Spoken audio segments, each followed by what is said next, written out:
repasser avec un semoir, même si il bouleverse pas le sol, ça fait quand même des passages supplémentaires. Les conditions sont pas toujours idéales à mon sens. Et du coup avec Valépi, on a eu l'opportunité de pouvoir essayer un semis à la volée via un drone. Donc là on va mettre en place cet essai là dans un blé en parcelle de cranette et mettre du trèfle dedans.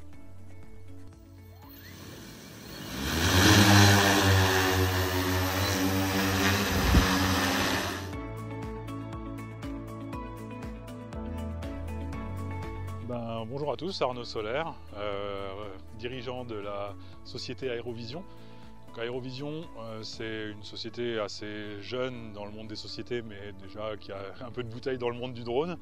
En 2016, j'ai créé cette société d'exploitation de drones dans le milieu de l'agriculture.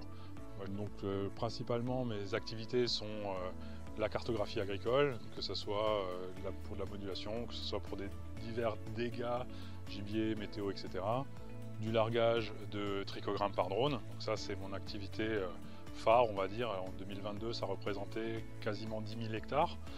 Et la dernière activité en date, qui a nécessité pas mal de recherche et de développement, notamment pour la mise en application, plus que pour la technologie, c'est le semis de couverts par drone, sur semis ou sipant ou dérobé, enfin voilà, comme on veut l'interpréter. On a différents termes possibles en fonction des itinéraires techniques. La technique là de semis par drone, en fait, on a un épandeur qui est centrifuge, un petit peu comme un delimbe. C'est assez rudimentaire, mais disons que c'est une technologie éprouvée. Le drone en lui-même, on va le comparer à un tracteur volant, c'est ni plus ni moins qu'un tracteur. Pour le semis, on va faire des bandes entre 6 mètres et 10 mètres d'espacement. Donc tout ça, c'est géré par l'autopilote du drone qui est géré par GPS. Donc il va faire des allers-retours sur la parcelle dans le sens qu'on veut. Donc on n'est pas obligé de respecter le sens de semis.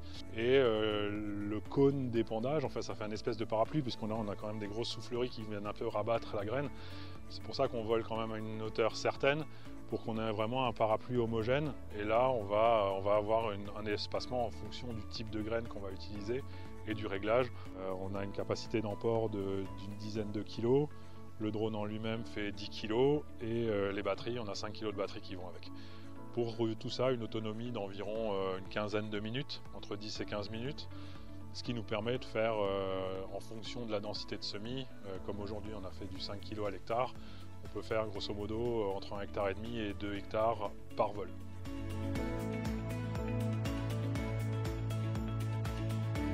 Les conditions de vent, c'est vraiment 15-20 km/h maxi pour le semis et pas de pluie. Alors bien sûr, si c'est une petite brume, c'est pas gênant, mais si vraiment on a une bonne pluie, là malheureusement on est contraint de reporter.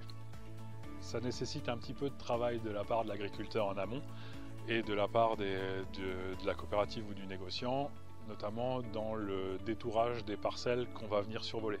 C'est vraiment ce qui fait foi par rapport à, d'une part, la réglementation. Si la parcelle est dans une zone compliquée, on va pouvoir faire les démarches administratives nécessaires pour voler, et pas juste au dernier moment en se disant « Ah bah finalement on est au bout du champ mais on ne peut pas décoller parce qu'on n'a pas le droit ».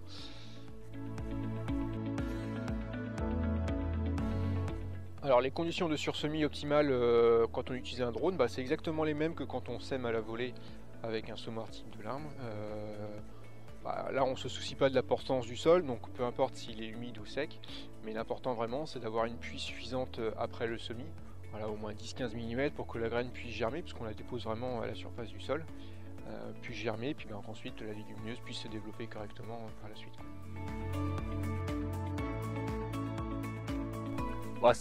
Ça a toujours un coût, mais maintenant, si on remet ça par rapport à une prestation de semis direct classique, on est quand même, c'est plus intéressant de mettre 50 € dedans si on n'est pas équipé, plutôt que de faire venir un tracteur avec un semoir. On va peut-être payer une 70aine d'euros l'hectare, ça va piétiner, avec toutes les contraintes qu'il y a. Que là, le drone, la rapidité d'exécution est simple, c'est 50 €, on n'a rien à faire. Ça peut être une alternative plutôt intéressante pour quelqu'un qui veut essayer et ne pas faire de dégâts dans sa culture, qui craint piétinement ou que le stade soit pas tout à fait bon pour semer, ça peut être une bonne alternative sur des petites parcelles, quoi.